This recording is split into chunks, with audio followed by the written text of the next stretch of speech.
Hello guys, welcome back to my channel.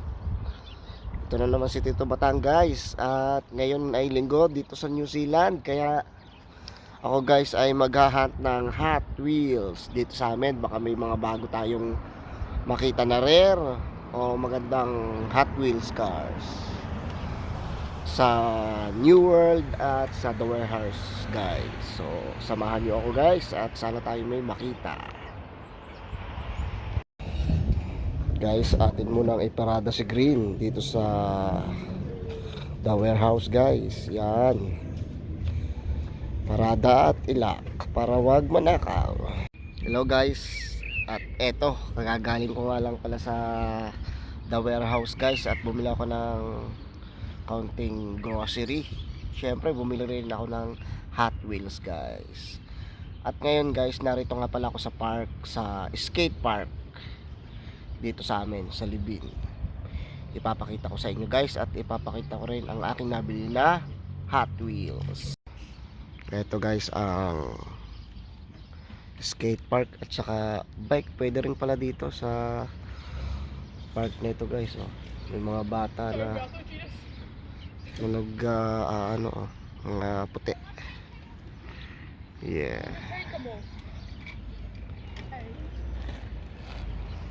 Mga bata guys.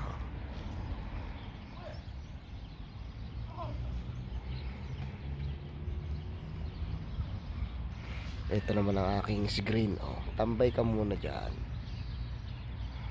Ito guys, ang mga batang puti nagpa-practice magbike dito sa skate at bike park.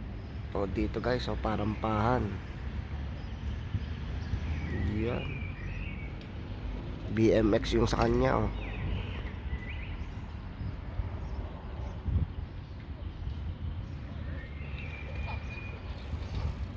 Yeah.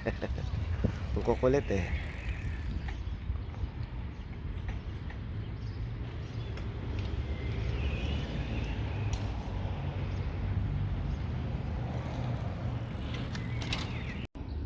Guys, ito nga pala ang 5 kong nabili na Hot Wheels. Yan. Ito guys, naka-promo sila. $5, 2 pesos, 2 Hot Wheels guys. Kaya bumili ako ng 4 para $10. Tapos ito guys na isang guys, share ko sa inyo at ipapakita ko na ang aking nabili. Ito mo tang dalawa. Yan, ito guys, Cruise Brusher. Yan, ganda, ganda guys. Tapos ito naman na Maserati Shamar guys. Yeah guys. Tapos ito yung pangalawa, 1978 Dodge Red Express truck. Iyon. At itong pang-apat guys, Renault Space F1. Yan. Tapos itong maganda-ganda guys, yan, Honda Civic SI. Yun, ganda guys.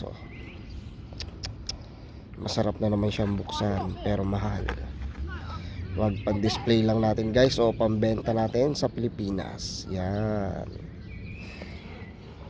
So maraming salamat po sa panonood. Ito nga pala si Tito Batang, isang OFW dito sa New Zealand at Hot Wheels collectors din. Maraming pong salamat at please like, comment and subscribe po sa aking channel. Rock and roll guys. Thanks po.